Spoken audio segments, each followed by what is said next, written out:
Pag-aaralan po natin yung mga aral ng bagong tipan. Nung nakaraan po, tungkol sa hanap buhay. Anong hanap buhay ang dapat nating gawin na sang-ayon sa kalooban ng Diyos? Oo, dahil nag-umpisa po ito doon sa pagnanais nating malaman kung paano natin paglilingkuran ng Diyos. Saan tayong kautusan magbabatay. Kasi maraming kautusan na sinusunod ngayon ng mga tao. Ngayon, inilalarawan ko lang sa inyo, mga kapatid, ang tao talagang naghahanap eh. Ako man, nararamdaman ko kayo. Ba't kayo nandito? Siguro hindi dahil sa ano pa man, ano? Maaari, hindi mo naman pwede sabihin kaya kayo nandito dahil masaya rito. So, lalo siguro hindi dahil sa pagkain, dahil may kakainin naman kayo sa inyo. Mamamasahi pa nga kayo pagpunta nyo rito eh. Hindi naman yun ang ipinunta nyo rito, alam ko eh. Nararamdaman ko ngayong panahong ito na marami pong tao ang naghahanap. Meron silang mga katanungan sa puso, mga hindi nila masabing mga daing, mga problema sa buhay. Nahanap nila ng kasagutan. At ang nagiging tugon ay ang kawalang hanggan. Yung paniniwalang may Diyos. Kaya lang, ang nakalulungkot na maisip, nagpapahirap ng aking kalooban sa araw at gabi. Maraming tao sa paghahanap nila, hindi nila nasumpungan ang katotohanan. Nadaya sila dahil hindi sila naging masyadong maingat sa kanilang paghahanap. Mayroong mga tao, they have fallen prey to the quackeries of our times. Nalamon sila ng mga kalukuhan sa ating panahon. Marami yung quack ngayon. Hindi lang quack doctors, quack prophets, quack ministers, quack religious groups. Lahat ng quack. Maraming nakakalat ngayon. Ngayon, kung hindi tayo magiging maingat, ngayon nga mangyayari sa atin. Wala ho tayong kahihinat ng mabuti. Dahil, pakinggan nyo sa 19, sa aklat ng Levitico. Huwag ninyong kukudlitan ang inyong laman dahil sa namatay, ni huwag ninyong lilimbagan ang inyong laman ng anumang tanda. Ako ang Panginoon. Sabi ng Diyos, huwag niyong kukudlitan ang inyong laman. Ni huwag man ninyong, sabi niya, ni huwag man ninyong lilimbagan dahil sa namatay. Pero kasi mga tao, halimbawa, yung laman niya, isang party nun, parang nawala ng pakiramdam, ano, kinukudlitan yun. At merong mga tao, may paniniwala sa mundo, kagaya ng Hinduism, naniniwala sila, pag may sakit ka, kuminsan kudlitan mo yung laman mo, paduguin mo lang paduguin, gamot daw yon. Paniniwala ng Hindu at Zen. Yan po. Sa Diyos, na nakakaalam ng konstitusyon ng ating katawan, ayaw man pakudlitan o kaya yun palimbagan yung tato. Naku, ngayon usong-uso tato. Sa mga babae, dito pa nagpapalagay ng tato. Saka dito. Sa Biblia bawal yun. Tinan mo yung ano ang pangalan nun? Tad-tad nga ba? Tad-tad group dun sa Mindanao. Tatadta rin yung tinatad pa dito. Yung kanilang puno. Ako, kagabi nanonood ako. Mag-isa ko, nandun ako sa likod ng sasakyan. Yung mga kasama ko, hindi ko alam kung pinapanood din nila. Pero ako'y napapailing. Sabi ko, matindi.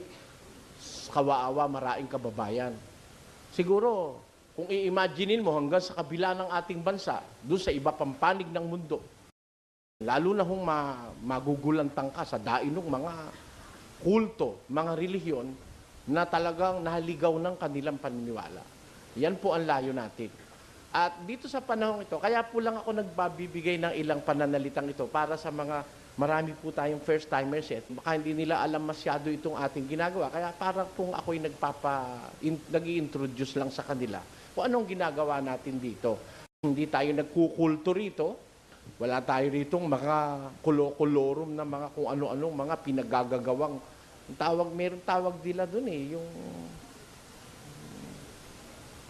meron silang binubuong mga sa relihiyon ngayon Kaya nandun sila sa mga bundok minsan Tayo hindi. this congregation is being preached, our faith is being preached on TV, in radio, nakikita po yan. At tayo po'y mayroong pahintulot ng pamahalaan ng bansang Pilipinas na mangaral saan man sulok ng arkipelago. At tayo po ay mayroong declaration of faith sa gobyerno, wala tayong itinatagong anuman sa gobyerno para magkaroon ng kontrol ang gobyerno sa atin kung sakalin tayo masumpungang manloloko ng ating kapwa-tao. Yun lang ang kainaman nung nakarehistro ang ating pananampalataya sa gobyerno. Merong say ang gobyerno, kung niloloko na miyembro, pwedeng pakialaman. Kagaya ng kolorum na yun sa Mindanao. Biro mo namatay yung miyembro. Bakit namatay? Dahil sa katatagtad ng itak na hemorrhage. Kolorum eh. Ha? Walang juridical personality. Tayo, meron. Ngayon, doon sa ating punto ng pinag-aaralan na sinabi ni kapatid na Los, nandun tayo sa pag-aaral ng mga batas ng Diyos sa bagong tipan, sa ating panahon. Ano ang mga batas na ating ikapagiging dapat sa Diyos para tayo matanggap ng Diyos? Noong nakaraan ang pinag-aralan natin yung hanap buhay. Paano tayo dapat maghanap buhay? Anong hanap buhay ang ipinahihintulot ng Diyos at anong hanap buhay ang hindi ipinahihintulot ng Diyos sa Kristiyano?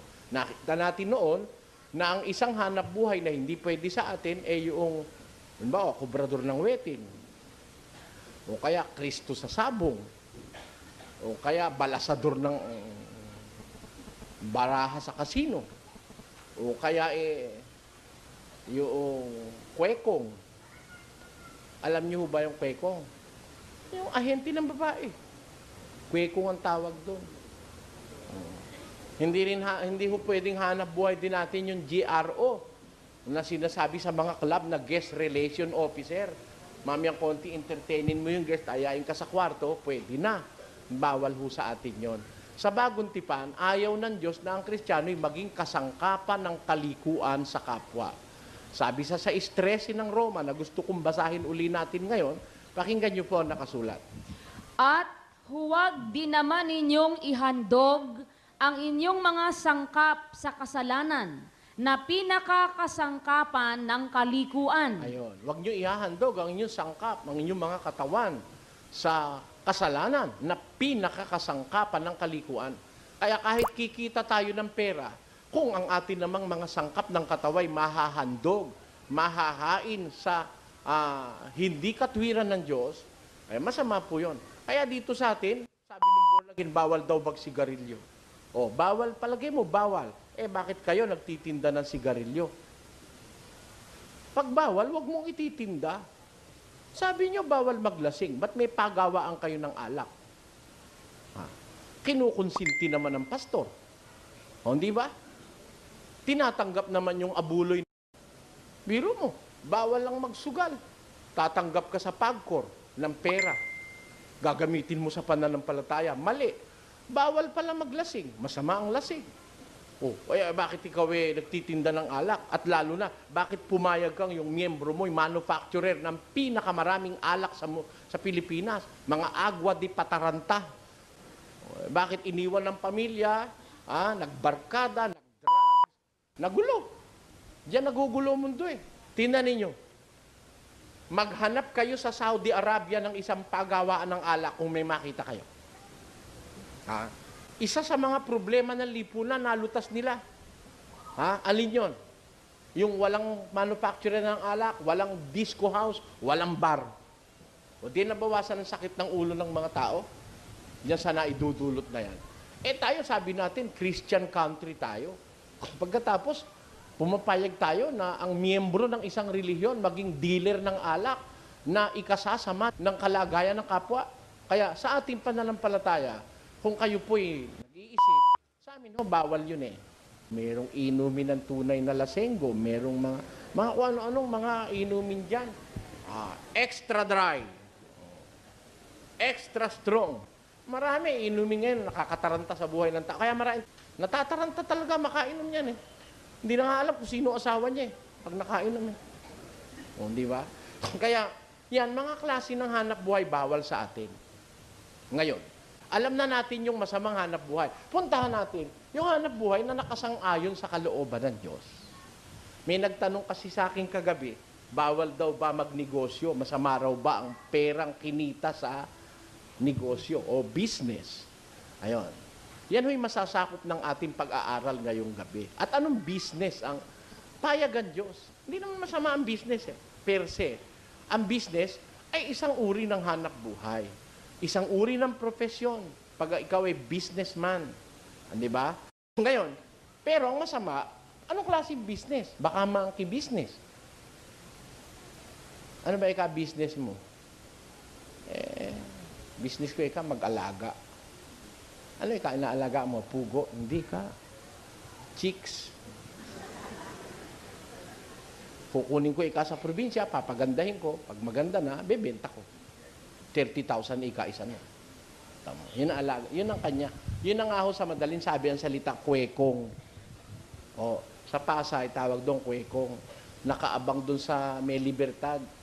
Pagka nakita ang tatanga-tanga ka,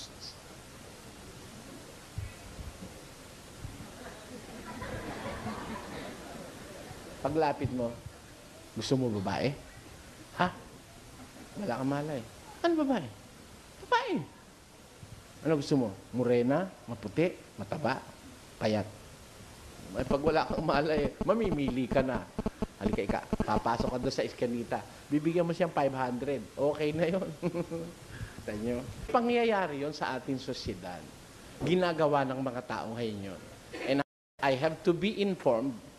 I have to be well informed about what is happening all around us. Kasi hindi natin effectively maia-apply yung salita ng Diyos sa ating pamumuhay kung di tayo ang nakakaalam ng mga... kasi hirap ng buhay ngayon, kaya nasadla kami sa ganitong hanap buhay. Hindi totoo yun. Hindi totoo yun. Hindi sapat na dahilan ng kahirapan para magsalaula ka sa buhay mo. Hindi sapat na dahilan yun. Maliban na lang if you are forced to prostitution. Hindi ko ako kontra ron. Bawa, napilitan ka. Mayroong nagpilit na ikaw ay mapaganon. Pero sa sarili mo, kung ayaw mo lang mapagod, ganun ang hanap buhay mo, pangit. Magkakalat ka ng virus niyan, ng AIDS virus. Lalo na kung ginawa mo hanap buhay yan, nagbebenta ka ng laman, napakasama niyan. Kaya alamin natin ngayon sa Biblia, sa pagpapatuloy ito nung ating nakaraan, alin ang hanap buhay na marapat sa Diyos? Aling hanap buhay ang habang ginagawa mo, nakakalugod ka sa Diyos. Kasi, alam nyo, para tayo makalugod sa Diyos, dapat gawin natin yung kanyang kagustuhan Yun bang kung tawagin sa Tagalog na marami, kalooban ng Diyos. Yun, para maintindihang mabuti, kagustuhan ng Diyos yun. Thy will be done on earth as it is in heaven. Sundin ang loob mo kung paano sa langit, gayon din sa lupa. Kung tayo maghahanap buhay, anong klase ng hanap buhay ang minamarapat ng Diyos para sa atin? Naitanong na ba natin sa atin sarili, ito kaya hanap buhay ko, 5-6. Tama kaya ito? Lalapit yung tao, gipit na gipit. Mare, pagbigyan mo naman ako ngayon, gipit na gipit lang ako, Mare. Puputulan kami ng ilaw, wala akong kapera-pera. Payag ka ba, 10%? Dati 5 lang, Mare. Kung ayaw mo, iwan mo. Hindi ko naman pinipilit yung pera ko sa'yo Basta kung gusto mo, Gis, take it or leave it. Mare, 2 linggo lang naman Basta Gis. Naku po, yung 1,000 2 linggo lang 10% ipapatubo. Di, magkano sa buwan yun? Di 20%. Magkano sa taon yun? 240%. Samantalang sa bangko, sa 6% lang isang taon sa savings deposit. Baka 5 lang Timo, maraming matatakaw na gano'n. Yung bang hanap buhay na yun, tama. Masama ba namang magpatubo? Baka naman pagkamalan nyo ko, bakit Mr. Soriano, masama bang magpatubo? Una, sasagutin ko na kayo, hindi masamang magpatubo. Pero paano pagpapatubo? Di tanungin natin sa Diyos, payag ho kayong ganon? Yan, hindi naman lahat ng dadaluhan yung Bible study, puro na lang taas ng kamay. Tinatanggap mo na ba si Jesus? Ganun lang Hallelujah, praise the Lord. Magtanong tayo muna sa Diyos. Baka yung hanap buhay natin hindi tama, mag-aabuloy ka, hanap buhay mo mali. Iyon na lang yung abuloy mo. Yung mga pastor ng demonyo Ano ba pakialam nila kung ano hanap buhay mo? Kahit na ikaw ay prostitute, Basta pag kumita ka, magbigay ka na ikapo, ligtas ka. Yan. Ang kanilang paniniwala. Doon sa Biblia po, hindi ganon. Tingnan ho natin sa Biblia. Alamin natin sa kasulatan. Tanungin natin ang Diyos sa Biblia. Alin yung mga hanap buhay na marapat sa kanyang paningin. Umpisahan na po natin. Unang-una, mayroon hong iba't ibang klase ng hanap buhay sa Biblia. Ang pinakamasama na magagawa ng tao ay mabuhay nang walang hanap buhay. Payag kayo. O baka hindi nyo ako nasasakyan agad. Ang napakasama sa tao, nabubuhay ng walang hanap buhay. Maaari nyo tanong, paano naman Mr. Soriano yung nangyari? Nabubuhay ng walang hanap buhay. Pakinggan nyo sa 2 Tesalonica. Sa Kapitulo 3, mayroong ganitong pangungusap si Apostol Pablo. Pakinggan nyo. Ewan ko kung tinuro ng pastor nyo to, pero ako po tuturo ko sa inyo. Para tayo, huwag mapahamak. Maging maalam tayo sa kalooban ng Diyos. Ito po ang sinasabi sa talatang ito. Sa Kapitulo 3 at versikulo 11, mayroong ganitong sinasabi. Sapagkat aming nababalitaan ang ilan sa inyo na nagsisilakad ng walang kaayusan. Tanyo lumalakad sila walang kaayusan. Parang lakad ng lasing. Pagmasdan nyo yung lasing kung maglakad, maayos ba? Pagka may fashion show, di ba may mga lakad talagang maganda, smart maglakad Pag nakakita ka ng lasing na nagkakaekis-ekis ang paa, hindi maganda maglakad. Tama? Sabi nung iba, ang pangit mo naman maglakad, lakad bakla. Talaga may lakad bakla, may embay ang balakang. Ang ganon. Minsan nga, mas maembay pa sa talagang babae, di ba, no? Ano ba tawag doon yung... Kumikending. Ha? Kumikending. Kumikending. Ayun. Ayan. May kanya-kanya lakad ng tao. Pero itong sinasabi ni Pablo, ibang klaseng lakad to. O, tingnan nyo, nababalitaan namin, ang ilan sa inyo, nagsisilakad ng walang kaayusan. Biro mo, lumalakad ka, walang kaayusan ang lakad mo. Bakit walang kaayusan? Tuloy. Na hindi man lamang nagsisigawa. Tanyo, hindi gumagawa. No work. Pag walang work, walang hanap buhay. Ano ginagawa? Wala namang Hindi gumagawa. hindi nagsisigawa ano ginagawa? Wala. Ang ginagawa nila, wala silang ginagawa.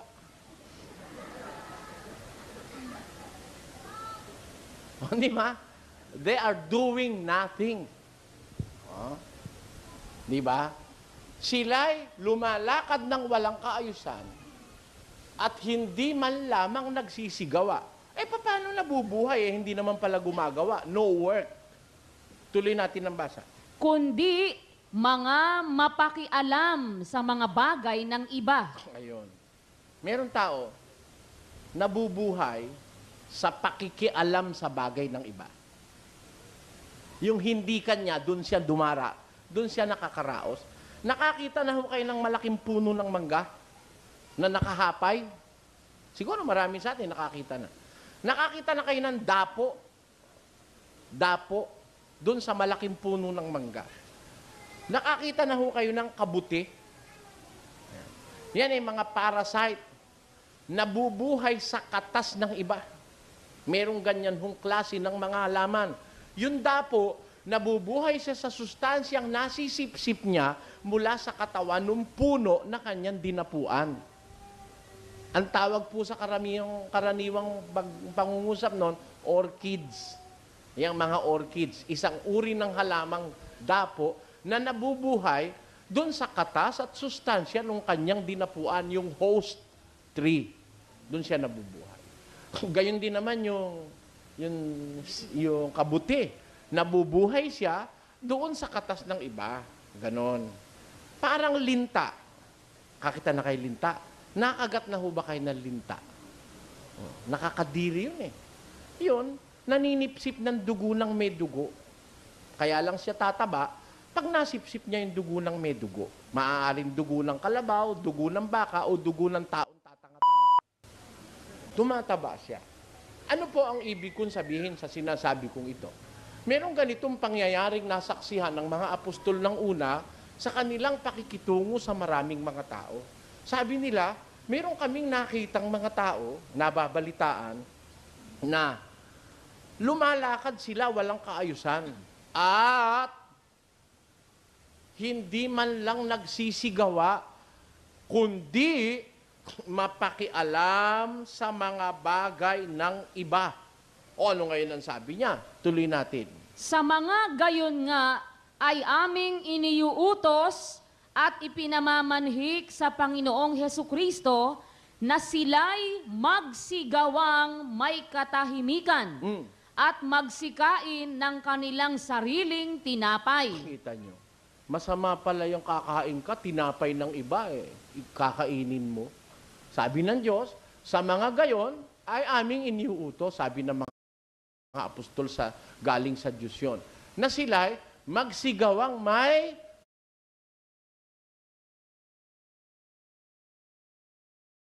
katahimikan at magsikain sila ng kanilang sariling tinapay. Tanyo, dapat pala tayo, ang hanap buhay natin, yung makakakain tayo ng sarili nating tinapay. Hindi galing sa pinagpaguran ng iba. Mabuhay tayo na kumakain ng sarili nating tinapay. Masama yung nakikialam sa tinapay ng may tinapay. Kaya nga si San Pablo, meron siyang isang prinsipyo sa buhay. Hindi niya kinalimutan kailanman. Ang sabi ni Pablo, hindi ako kumain ng tinapay ng sino man na walang bayad. Ayun, ang sabi ni San Pablo. Ayaw niya na yung tinapay ng may tinapay ay kanyang kunin. At dun siya mabusog at dun siya mabuhay sa tinapay ng may tinapay. Ayan. Kaya ang sabi ni San Pablo, doon sa mga yung ayaw magsigawa, iba, tandaan nyo, ayaw magsigawa. Iba naman yung hindi makagawa Meron hindi makagawa. Meron ayaw lang gumawa. Pwedeng makagawa. Malaking katawan, wala naman sakit. Pwedeng gumawa, pero ayaw magsigawa. Nakikialam sa tinapay ng iba, sa bagay ng iba. Sa mga gayon, uutos namin ikang gumawang may katahimikan at magsikain ang kanilang sariling tinapay. Gaano ba kasama yung kanilang ginagawa na yon? Tingnan ninyo, tuloy natin ang pagbabasa. At kung ang sino may hindi tumalima sa aming salita, sa pamamagitan ng sulat na ito, Ay, inyong tandaan ang taong yaon, upang huwag kayong makisama sa kanya nang siya'y mahiya. tanyo, ayaw ng Diyos makisama ka man lang sa ganong klase ng mga tao na nakakaraos sa pakikialam ng tinapay ng iba. Pakikialam sa bagay ng iba. Pag nakisama ka ron, mahawa ka ng lakad niya Aasa ka na rin ng aasa sa kapwa mo tao. Hindi ka na magpapagod. Hindi ka na nga magbabanat ng buto. Marami ho sa mga tao ngayon ang gusto. Huwag magbanat ng buto. Gusto ang trabaho. Magaang na trabaho. Tawag ho nila ron, white-collar jobs. Ayaw nila ng blue-collar jobs. Yung bang trabahong papawisan ka. Yung trabahong marurumihan ka. Ayaw nila nun. Gusto nila naka-aircon, naka-opisina. Yan ang gusto ng maraming tao. Pati nga yung walang pinag-aralan, gusto. White-collar job din Kuminsan, high school lang ang natapos Ayaw pumasok ng janitor, kakahiya naman ika. Ayaw ng messenger, kakahiya. Gusto niya raw manager, high school lang naman siya. Kaya, merong ganun mga tao. Kaya hindi na sila maghahanap buhay. Aasa na sila dun sa pinaghanap buhayan ng iba. Mangungutang sila kuminsan na hindi na nila babayaran. Minsan hindi na sila mangungutang, manghingi na lang sila, kapalan na lang ng pagmumuka. Minsan naman, magnanakaw na lang sila. Minsan, hindi sila basta magnanakaw, mag-hold up na lang sila on broad daylight. Di ba? Diyan nakakaraos yung iba. Yun ang pinakamasamang magagawa natin sa ating sarili. Na mabuhay tayo ng walang hanap buhay. Napakasama nun para sa Diyos. Biro mo sabi ng Diyos, huwag kayo makikisama sa kanila para sila mahiya. O di yung pala parang may ketong na ayaw ng Diyos na makisama ka at baka siya mahawa ka pa sa Kanya. Masama ho sa Diyos yung gano'n na ayaw maghanap buhay, ayaw gumawa. Hindi ko sinasabing masama sa Diyos yung walang hanap buhay. Oh, ang sinasabi ko, yung ayaw maghanap buhay. Yes, pakinggan yung sinasabi. Sapagkat noon pa mang kami ay kasama ninyo, ay aming iniutos ito sa inyo. Alin yun? Kung ang sino man ay ayaw gumawa, ay huwag dinamang kumain. Wala palang karapatang kumain yung ayaw magtrabaho. Sino ho sa inyo ayaw gumawa? Tandaan nyo, hindi ako nang aatake, hindi ako nang hihiya. Pero ang ibig ko sabihin ganito, yung sabi ng Biblia, ang ayaw gumawa, iba ho yung ayaw gumawa kaysa sa hindi makagawa. Halimbawa, matanda ka na, may rayuma ka na. Tatay mo halimbawa, may rayuma na, magana tuhod. Hindi na rin makahawak ng martilyo at magana rin yung mga, hindi na makahawak. Yun ba sasabihin mo, ayaw gumawa? Maaari, kaya lang hindi siya makagawa dahil meron siyang nararamdaman. Iba yung ayaw gumawa kaysa sa hindi makagawa. Sana po magkaintindihan tayo. Ang sinasabi sa Bibliang, huwag kumain, walang karapatang kumain, yung ayaw gumawa, huwag kumain. Tamo, ang Diyos mapagmahal talaga.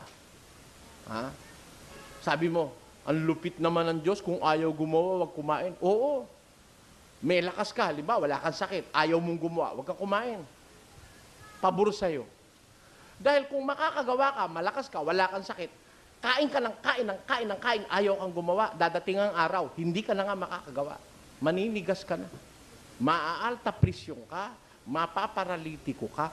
Dahil lamon ka ng lamon, hindi nalalabas yung pawis mo, hindi nagagamit yung enerhiya mo, magkakaroon ng clog ang mga ugat mo sa tinatawag na kolesterol. Yung bad cholesterol. Ha? Hindi ka gumagawa, lagi ka na lang nakahiga, papalaki ka ng tiyan, ay magkakaroon ka ng maraming sakit niyan. Kaya, para pagmamahal sa'yo ng Diyos, kung ayaw mong gumawa, makakagawa ka naman, huwag kang kumain. Sino ho sa inyo ang ay gumawa? Sabi ng Diyos, huwag kang kumain. Gusto mo kumain? Gumawa ka. Ang nagbibigay sa iyo ng karapatang kumain, alin? Pakinggan nyo sa Henesis, mayroong ganitong pangungusap ang Diyos sa banal na kasulatan. Basa tayo.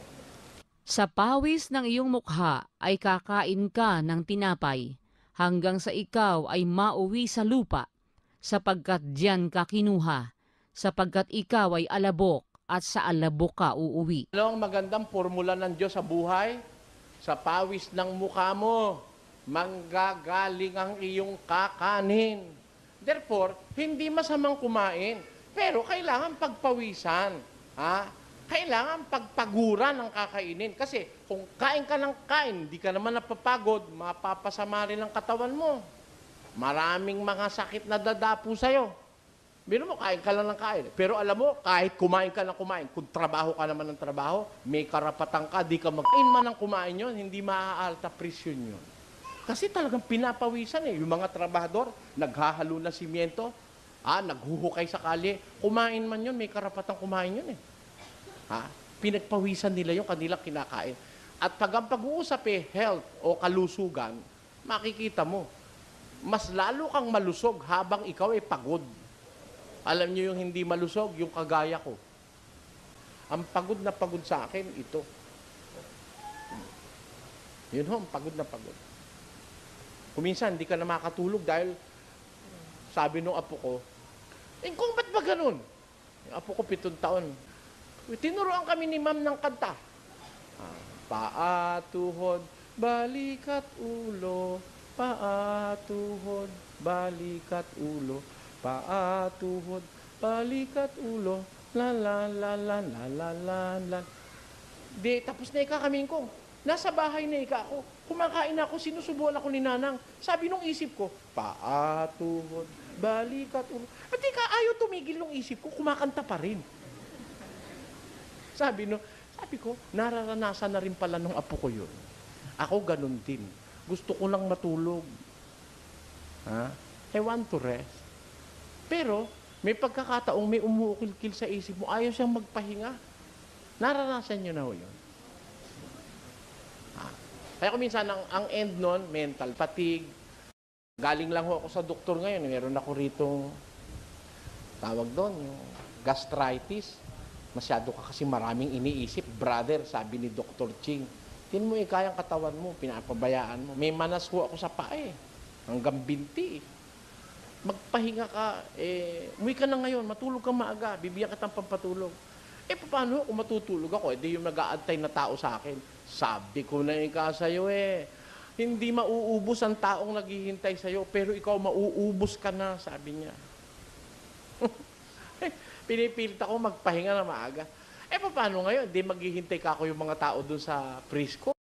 Meron kaming Bible Exposition Doc. Yan ang sinasabi ko sa'yo. Sabi niya, magkaroon ka ng panahon sa sarili mo. Sabi mo sa kanila, may appointment ka. Anong appointment? May appointment ka sa sarili mo. Sabi ni doktor. Sometimes you have to have an appointment with yourself, sabi niya. Hindi ko naman magawa yun. Kaya mahirap yung hindi nagtatrabaho. Walang exercise. Marami kang mararamdamang sakit ng katawan. Minsan, tataasan ka ng presyon. Kagaya kanina, mataas yung presyon ko. Ganun ho Kaya ako naniniwala sa Diyos, tama talaga Anong sabi ng Diyos na tama? Ayun, kung kakain ka, manggaling sa iyong pinagpawisan. Hindi baling kumain ng tao, basta't pinapawisan siya. Napapagod siya nang gagaling sa marangal na hanap buhay. Ang masama, yun lang kain ng kain, ayaw namang magtrabaho. At ang lalo namang masama, yung kain ng kain, ang kinakain hindi kanya, inaagawan niya yung ibang bibig. Bakit? Swapang siya, ayaw niya magtrabaho, pinakikialaman niya yung bagay ng iba. Sabi ni Pablo, sa mga gayon, huwag kayong makikisama. Tanyo kaya yung Kristyanismo, yan ang pinaka-popular na relihiyon daw sa mundo. Pero yan ang pinaka-least understood religion in the world. Yan ang pinaka-hindi naiintindihan. Actually, the best religion and the only true religion in this world is Christianity. But it is the one religion that is not fully understood by men. Mula nang ito'y maitatag sa ibabaw ng lupa. Maraming nagsasabing Kristiyano, tanungin mo hanap buhay. Tanungin mo ang paraan ng pamumuhay. Hindi sila talaga Kristiyano. Sa Kristyanismo gusto mong maghanap buhay na marangal? Okay. Hindi masama hanap buhay. Magnegosyo ka? Okay din. Kaya lang, ang sabi sa Biblia, kakain ka, sarili mong tinapay. Yun talagang sayo. Hindi mo inagaw kahit kanino. Walang na-deprive na labi. Wala kang naapi. Hindi mo sinamsam sa pamamagitan ng sugal.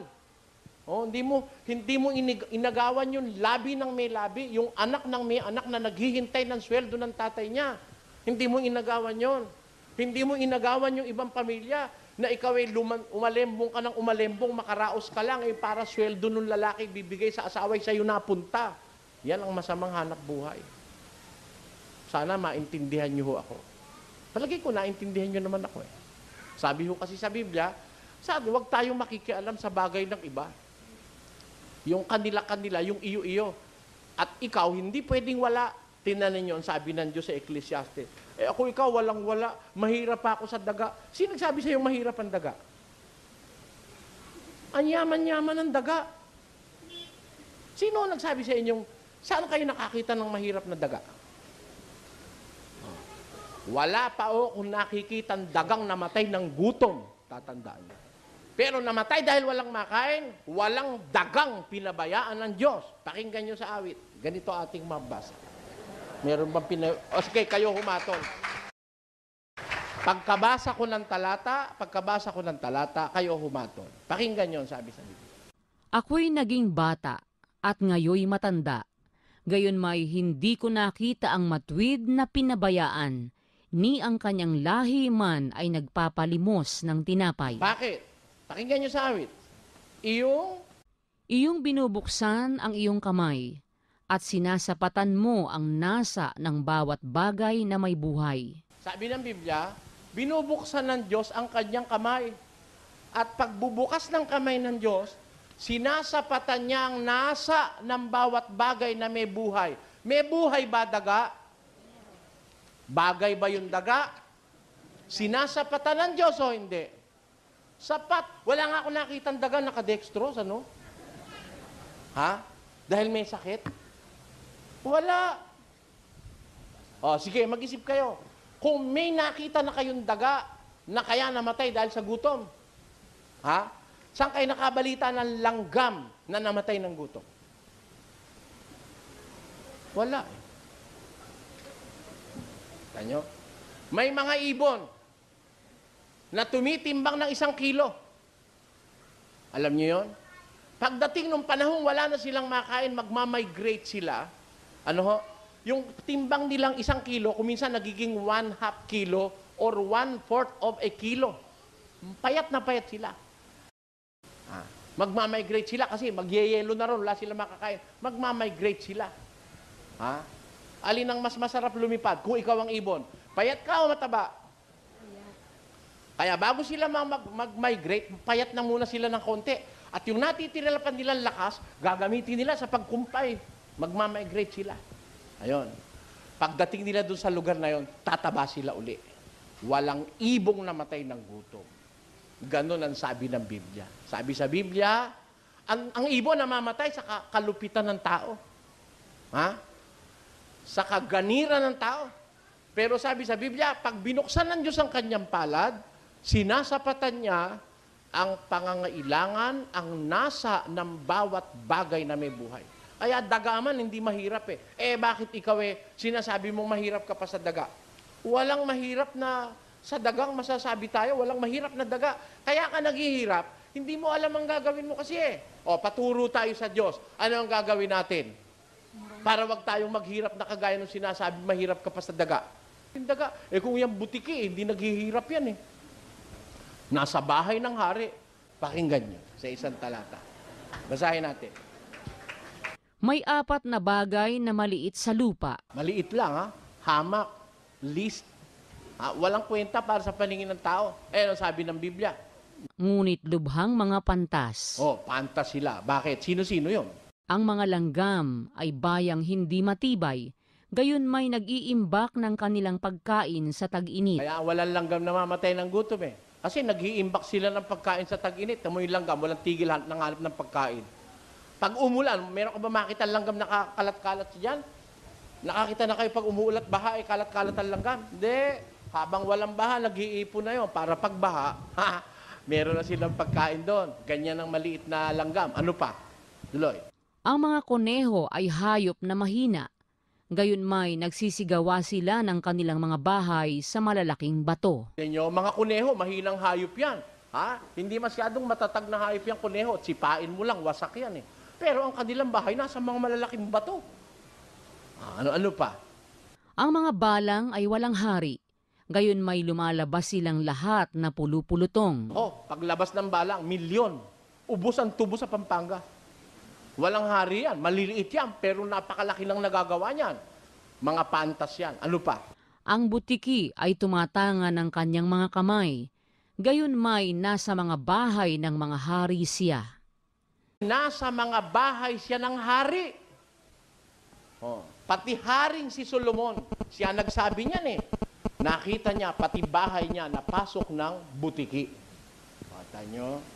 Kaya, walang bagay sa mundo na masasabi nating nagkulang ang Diyos. Bakit ang tao na pinaka-obra maestra ng Diyos, ang taong pinakamamahal ng Diyos, may namamatay ng gutom? Hindi nila alam ang kalooban ng Diyos, kaya sila nagkaganon. Yan po dapat nating maintindihan. Hindi sila nag-aral ng kalooban ng Diyos. Ba't sinasabing mahirap pa raw sila sa daga? Hindi ka mahirap. Meron ka, hindi ka mahirap. Pakinggan nyo sa Ecclesiastes. Ganito ating mababasa. Bawat tao rin naman na binigyan ng Diyos ng mga kayamanan at mga pag-aari at binigyan ng kapangyarihan na kumain niyaon. Kita nyo? Bawat tao, walang hindi wala ron puwera. Binigyan ng Diyos ng kayamanan at pag-aari at kapangyarihang kumain niyaon. Sige, tutulan natin yung salita ng Diyos. Ako unang-unang magtatanggol. Sino tututol? Hindi ka, Bradley. Ikaw, wala ako kayamanan. Sino nagsabi sa'yo? Lahat ng tao may kayamanan. Sabi ng Biblia Maganda lang ang boses mo, kayamanan mo na yun eh. Oh. Ako, marami kong kayamanan. Gusto nyo, papartihan ko kayo? Oh. Kung minsan, hindi mo lang alam, nasa iyo yung kayamanang ibinigay ng Diyos. Meron ka. Kahit bulag ka, there is something good in you. Pagka pangit-pangit ng tao, may maganda sa kanya sapagkat ang Diyos ang lumikha sa kanya. Yun ang dapat nyo maintindihan. Yun lang marunong kang magpalitada. Eh ako'y naiinip doon sa pinagagawa ko nung minsan, nainip ako, kumuha ko ng naghalo ako. Di hinalo ko. Pinarisan ko si Rading. Kukuhang ganon, babalibag. Kukuhay, babalibag. Ang ganda-gandang panoorin, binabalibag. Nung ako magbalibag, puro sabog ng sabog yung ayaw dumikit eh. Naku ka ako. Tingnan mo nga. Maraming tao nakikinig sa akin. Ako pala'y tanga. Hindi ako marunong magbalibag. Sumabog na sumabog, bawat balibag ko doon sa palitada ng simento. Bakit sipag iginano? Dikit ng dikit. Nung subukan ko, sabog ng sabog. Ano kaya ako gagawin ko rito? Ano ba timpla na gawa ko? O tamo, di may kayamanan siya, wala ako. Marunong siya magpalitada. Di ba? Kayamanan ba yun o hindi? Dahil doon, nabubuhay yung kantero ko eh. 14 na taong ko ng kantero. Nabubuhay siya. Nabubuhay niya yung anak niya. Pag nagkasakit yung anak niya, hindi ko matitiis. So, bibigay akong pera. Dahil doon sa kanyang kayamanan dala-dala. Yung meron siyang wala ako. Kayo, isipin nyo sa sarili nyo. Di ba meron kayong inyo? At meron kayong pag-aari. Binigyan ka ng karapatang mag-ari ng Diyos dito sa lupa. Walang tao sinikil ng Diyos. Kaya lang siguro wala kang pag-aari, kundi ka tamad, waldas ka. Yun ang dalawa lang doon. Kaya wala kang pag-aari, waldas ka o tamad ka. Pero sasabihin mo wala, pwede ba namang wala? Wala ka akong pag-aari. Di ba may panty ka ngayon? Kanino yun? Hindi ba pag-aari yun? Nakahubo ka ba nang pumunta ka rito? Hindi naman eh. Kahit tsinelas na parehong kaliwa, meron ka eh. Meron. Makakaraos ka. Huwag ka maiinggit kung parehong kaliwa tsinelas mo. Bakit? Meron tao, maraming pambili ng tsinelas, walang chichinilasan. Amen? Tamo kung magmahal ang Diyos.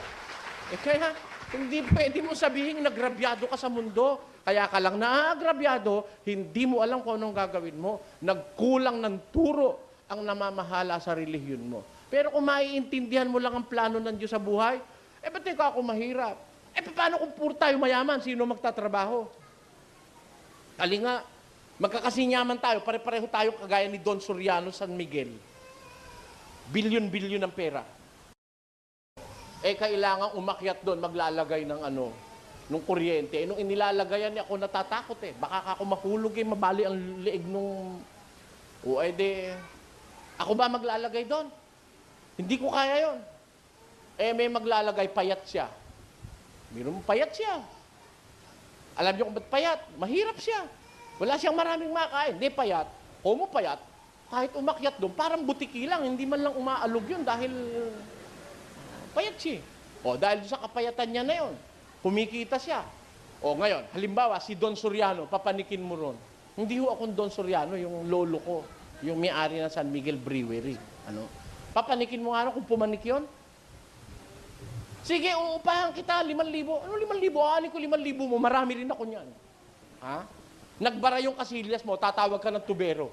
Sana. May bara yung kasilyas ko eh. Tatawag ka tubero. Puro mayaman ng tao. Sino magpipresent ng tubero sa'yo? Halinga, ba't ako magkakalkal ng tae mo? Pareho lang naman tayo may milyon-milyon. Bakit ko kinakalkal ang tae ng may tae kung tubero ko? Dahil may pera ka, ako wala. Para mapunta sa akin yung pera mo na kailangan ko, kailangan akong magtrabaho. Kaya laglagay ang Diyos ng mahirap. Dahil kung puro tayo mayaman, walang magtatrabaho. Naintindihan nyo ba yun? Akala nung iba, pag mahirap siya, agrabyado na siya. No, hindi. Maraming bentahe pagiging mahirap. Mahirap ka, hindi mo kailangan ng security guard. Tama? Matulog ka sa tabi ng... Yung mahihirap doon sa Muñoz, punta kayo sa Muñoz mamaya, pagkatapos natin dito, maglakad kayo hanggang Muñoz. Sa tapat nung donut, may matutulog ng mga bata ron. Kikidnapin ba yun? Kikidnapin yun? Palagay nyo, iinteresin yun? Walang habong yun. Nauulanan yun pag umulan. Nalilipasan ng gutom yun. Pero mahal ng Diyos ang mga batang yun. Bakit? Natutulog yun ng walang security guard pero hindi naaano. Yung anak ng mayamang nandun sa mansyon, may security guard na inaabangan sa eskwela. Alin ang mas mabuti? Mas mabuti na yun. Ha? Meron ka ng poultry. Hindi ka naman makakain ng manok. Alin ang gusto mo? Mahirap ka, wala kang manok, kahit ano. Pero pag may manok naman, mauubos mo isang buo. Pati balat. Balat. Alam nyo kasi, yung mga may alta presyon, may mga sakit sa puso, bawal kumain ng balat ng manok. Eh kung alin pa yung pinakamasarap sa manok, yung paaalisin. Mas gusto ko na, wala akong poultry. Pero pag may manok naman, makakain ko pati balat. Pagka sinisipag-sipak, pati yung buto, ngunguyain ko pa. Walang bawal. Mahirap ka eh. Eh mayaman, may poultry, hindi makakain ng manok. May piggery, hindi makakain ng baboy. May ice cream factory, hindi makakain ng ice cream. Bakit? May diabetes. Ayan. O, sino agrabyado? Agrabyado ba mahirap? De, wala kang ice cream factory. Pero pag nakatsyempo ka sa isang birthday, isang galon man ang ubusin mo, wala kang alalanin. Sige, lamon ng lamon. Ang sarap kainin ng ice cream kung wala kang diabetes. Oh, nakita nyo na kung paano nagmamahalan Diyos sa atin. Kaya lang di natin alam kung anong gagawin natin sa buhay. Sabi ng Diyos, bawat tao may kayamanan, may pag-aari at binigyan ng kapangyarihan ng Diyos na kumain niyaon. Oh, kailan mo masasabi na iyo yon? Kailan mo masasabing iyo yon? Sabi ng Diyos, gumawa ka sa iyong kamay. Pakinggan nyo, sa isang talata ng Efeso, pwede mo naman sabihin talagang iyo yun eh. Akin yun. Akin ito. Akin, pag sinabi ko ito, it is lawfully. Akin ito. It is faithfully spoken. Akin ito. Bakit? Eh, talagang akin eh. Hindi ko ninakaw, hindi ko inagrabyado sa iba, hindi ko inagaw sa iba, hindi ko pinahirapan ng iba, hindi ko pinaluha ang iba dahil akin talaga ito. May kapangyarihan ba ako sa akin? Meron. O, pakinggan nyo, paano nagiging iyo? Basa. Ang nagnanakaw ay huwag nang magnakaw pa, bagkus magpagal, na igawa ang kanyang mga kamay ng mabubuting bagay upang siya'y may maibigay sa nangangailangan. Tanyo, kaya yung ating kayamanan, sabi ng Diyos, yung nagnanakaw, huwag nang magnakaw pa. Bagkus igawa ang kanyang kamay ng mabubuting bagay para siya'y may maibigay sa nangangailangan. Tanyo, pag ikaw masipag, gumagawa ka, mabuti ang ginagawa mo, naghanap buhay mo mabuti, may maibibigay ka pa sa pangangailangan ng kapwa. Hindi naman kasi sapat sa mundo na ikaw lang ang meron eh. Na ikaw pasasa, na ikaw busog na busog, bundat na bundat, and you are not sharing it to others. Tingnan ninyo ang aral ng Diyos. Yung magnanakaw, huwag ka na magnakaw. Gumawa ka ng mabuti ng iyong kamay, upang may maibigay ka sa nangangailangan. Tingnan mo, ang utos ng Diyos, magbibigay ka pa. Hindi ka lang makakaraos, hindi ka lang magkakaroon ng sarili, makapagbibigay ka pa sa ibang nangangailangan. Yan ang kalooban ng Diyos sa atin. Yan ang sinasabi ng Biblia. Atan nyo, di meron ka, alin yung meron ka? Halimbawa, ganito. Isang karpintero, naghanap buhay mag-apon, pukpok, minsan nakapupukpok kamay, minsan nalalagari kamay, minsan napapako. Sige, tuloy, hanap buhay, nakatapos. 1 buwan, sinwelduhan. Hawak mo ang sweldo, kanino yon? Iyo yun. Yung iyo yun. Miski Diyos, hindi aangkinin nyo ng Diyos. Iyo yun. Naghanap buhay ka eh. Pero, paano mo naging iyo? Hindi mo kinuha sa masamang paraan. Pwede kang gusto nyo brilyante? Kahit mahirap, magkakaroon ka. Magtrabaho ka. Mag-ipon ka. O, pag nakaipon ka, halimbawa, nakaipon ka na ng 5,000, may brilyante ka na. Maliit nga lang. O. Eh, gusto mo mas malaki. Mag-ipon ka pa. Dagdagan mo 100,000. O, meron ka ng 1K. Gusto mo 3K, mag-ipon ka pa. Dagdagan mo pa uli 200,000, 3K na yung ibrilyante mo. Magtrabaho ka pa. Gusto mo 5K? O sige, magtrabaho ka pa. Dagdagan mo pa uli na 150,000, may 5K ka na. Ha? Ano ang gusto mo na wala sa'yo? Lahat ng magugustuhan mo sa mundo, mapapa sa iyo kung marunong kang kumuha sa paraan ng Diyos. Bawat tao may parting ginto, bawat tao may parting mansanas, ubas, bawat tao may parting kanin, ulam, manok. Mahirap may makakatikim ng manok kung siya'y gagawa na may katahimikan at hindi niya pakikialaman ng tinapay ng iba. Yung isang mabuting paraan ng paghahanap buhay, yung gumawa kang may katahimikan, igawa mo ang kamay mo ng mabuting bagay. Gagawa ka. Kang papagod sa paggawa. Huwag ka hinto. Habang makagawa, gawa ka ng gawa. Maganda yon. Alam nyo, habang napapagod ka, lalo kang sumisigla. Alam nyo, sabi, mag-exercise tayo tuwing umaga. Tuwing umaga. Ano exercise? Kailangan mo pa ba yan? Hindi. Basta pagod ka sa maghapot pagtatrabaho, exercise na nga yun eh. Biro mo exercise yun. Biro mo malaking poste, pakikinisin mo sa pamamagitan ng katam. Kailangan exercise tuwing umaga. Exercise na nga yun eh. Tulo pawis. Huwag ka maingay. Sabi, gumawa kang may katahimikan. Pag madaldal ka, makakaaway mo na sa opisina mo. Makakaaway mo ibang tao. Gumawa kang may katahimikan. Mas magandang gumagawa ng tahimik. Amen? Wala kang kaaway, walang maiinggit sa'yo. Bira. Pinapawisan o hindi? Papawisan. Okay. Pagkain mo, marapat sa'yo. Lalo na pagkakakainin mo na eh. Pumikit ka sandali. Panginoon, salamat po sa biyayang ipinagkaloob mo sa amin. Sana po, Ama, bindisyonan mo ang biyayang ito, makapagdulot ng kasiglahan sa aming katawan. Kahit tuyo yun, hindi ka mapapaano. Kahit sabihin pang hindi masustansya, basta't binindisyonan ng Diyos, bahala ng Diyos sa'yo. Hindi laging ang sustansya ang bumubuhay sa tao. Sabi sa Biblia, hindi sa tinapay lamang mabubuhay ang tao, kundi sa bawat salitang lumalabas sa bibig ng Diyos. Kung meron kang pananalig sa Diyos, kahit mahirap ka lang, makakaraos ka ng matiwasay, walang security guard, ang bahay mo, anong kanda-kandado, biyaan mo siyang bukas. Sarap. Panoorin niyo mahirap na tulog. Kaya ako, pag ako hindi makatulog sa gabi, lilipat-lipat ako doon sa mga, lalabas ako doon sa aking tinitirhan. Makita ko yung mga katulong ko sa araw-araw, mga pagod sila, naghihilik doon. Minsan maraing lamok. Tulog pa rin. Anong lamok-lamok? Bayaan mo siya, magsawa ka rin.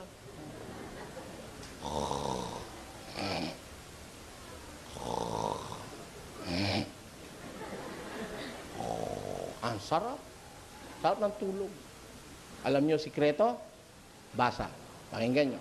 Sa Ecclesiastes. Ang tulog ng manggagawang tao ay mahimbing, maging siya'y kumain ng kaunti o marami. Pagka ang tao manggagawa, one that labor, one that works hard, ang tulog niya ay mahimbing kahit kumain siya ng kaunti o marami. Konti man ang kinain niya, masarap ang tulog niya. Marami siyang kinain, masarap ang tulog niya. O bakit? Tuloy. Ngunit ang kasaganaan ng yaman ay hindi magpapatulog sa kanya. Sino may insomnia? Ha? Masarap nga yung mahirap eh. Pagka dumidim-dilim na eh. Ito ka na matulog, dear. Tulog na tayo. Sige, mauna ka na. Mamang konti, paglapat na ganun dun sa... Paglapat nung likod sa... Minsan nga, hindi pa kama na lapatan eh. Ha? Isang maliit na bangko na halos yung paa niya ay nakalaglag pa. Paglapat na... Ang sarap. Kahit walang kinaing masarap. Masarap at tulog. Mayayaman eh. Iinom pa ng gatas. May sleeping pills pa. Nakabukas pa aircon. Meron pang sweet music. Hindi makatulog. Biling ng biling, pagtahol ng aso.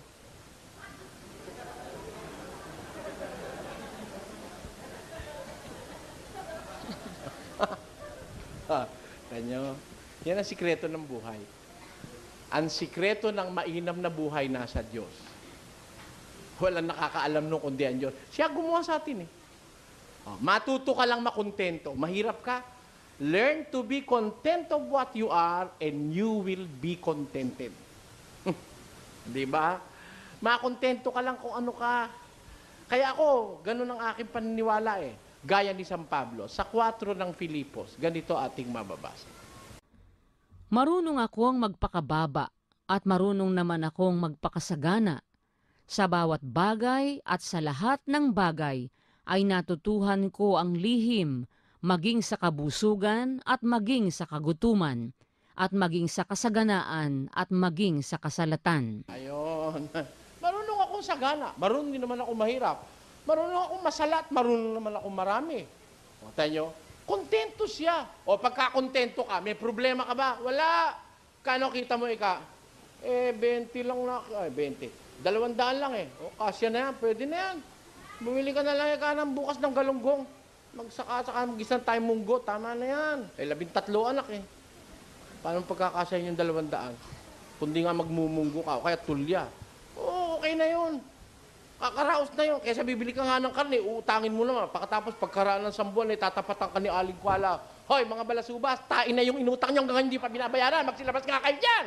O, ano gusto mo? Basa. Pakinggan nyo sa kawikaan. Maigi ang isang tuyong subo at may katahimikan. O, maiga yung isang tuyong subo. Walang sabaw, walang gravy, walang sauce. Tuyo lang. Yung subo mo, tuyo. Walang padulas. Tubig lang. Yung iba eh. Wala bang maiinom dyan? Binigyan ng tubig. Wala bang may kulay? Kailangan parang may kulay. Kaya mo na lang tubig na lang. Wala yelo. Sa gripo, pwede makakaraos ka rin. Yung inom ng malamig, namamalat pa yun eh. Madalas masipon yun. Kaya mo na siya. Kontento ka lang. At pagkatapos, pagkakain mo, bago ka matulog, bago mo kainin, pinasalamatan mo, bago ka matulog, lumuhod ka. Doon sa konting kinita mo, nakaraos ka. Diyos, salamat po, nakaraos kami sa maghapong ito. Maraming salamat sa iyong mga biyaya. Pag nakita ng Diyos, kahit konti, marunong ka magpasalamat, dadagdagan bukas yan, kala mo. Tama o hindi? Pwede naman yan dagdagan eh. If you are grateful for some or little things that you have received from Him, He is not maramot para dagdagan yung konti. Tama o hindi? Meron nga dinadagdagan talaga eh. Ganyan lang.